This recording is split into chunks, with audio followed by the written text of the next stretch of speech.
Hola, ¿qué tal? Yo soy Michelle Emmerich y sean bienvenidos al tutorial de Historia Universal. En el primer tema, antes de estudiar historia, tenemos que saber qué es la historia en sí. Y bueno, hay varios puntos que tenemos que remarcar. Bueno, antes que nada tenemos que saber que el padre de la historia es Heródoto. Yo me acuerdo que eso me lo preguntaron y a lo mejor les pueden preguntar algo por el estilo, entonces no está de más que se los diga. La historia es la sistematización de los fenómenos humanos en relación a su tiempo y espacio, considerando sus causas y sus consecuencias.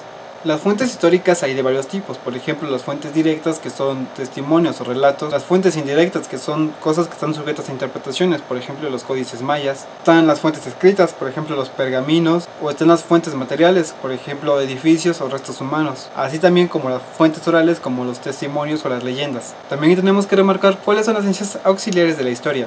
Y bueno, entre ellas podemos entender lo que es la geografía, la antropología, la lingüística, la etnología, la economía y la arqueología.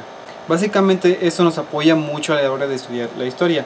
Pero bueno, hay muchas escuelas o enfoques históricos que nos dicen que hay una ciencia más importante que otra en el estudio de la historia, y eso deriva en las escuelas históricas, que son las siguientes. Primero está el positivismo, representado por Augusto Comte y Emilio Durkheim.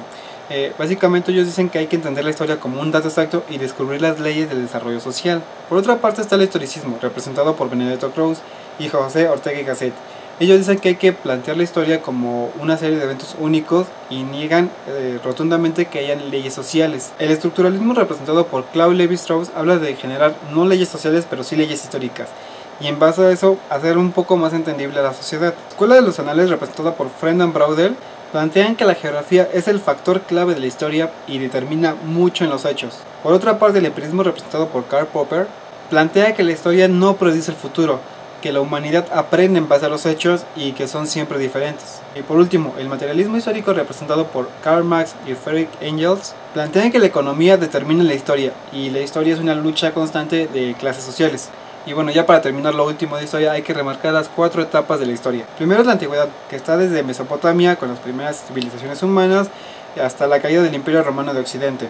Estas civilizaciones eran agrícolas y se caracterizan por ser el principio del alfabeto, de las leyes y la lengua, por ejemplo los romanos o los griegos. Después está la Edad Media, conocida como el feudalismo. Predomina la religión católica en Europa y se considera su fin cuando cae el Imperio Bizantino ante los turcos. A raíz de esto se forman grandes ciudades en Europa y bueno, por ejemplo en Italia forman Venecia o Nápoles. Y esto da pie al Renacimiento. La Edad Moderna empieza desde el Renacimiento y termina con la Revolución Francesa. Se caracteriza por la creación de reinos más poderosos y más grandes. Y aparte empieza a generarse una nueva clase social llamada la burguesía. Y llega a su fin cuando inicia la Revolución Francesa en 1789. Y a partir de 1789 hasta nuestros días se considera la Edad Contemporánea. Es desde el inicio de la Revolución Francesa, con sus movimientos a favor de los derechos humanos, pasando por todos los movimientos liberales en el mundo, además del imperialismo por parte de las potencias mundiales, y derivando así en 2 guerras mundiales, pasando por la Guerra Fría y llegando a nuestros días con la globalización. Y bueno, con esto ya tenemos nuestro primer tema de introducción a la historia.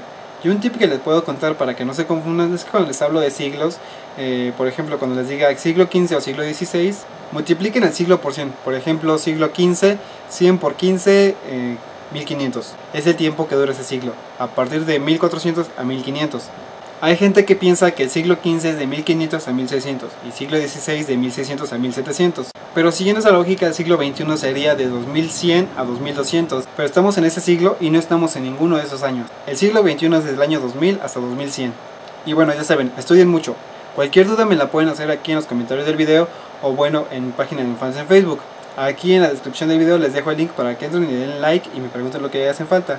O pueden seguirme por Twitter en @MichelleEmmerich. Y bueno, como ya saben, yo soy Michelle Emmerich. Cambio fuera.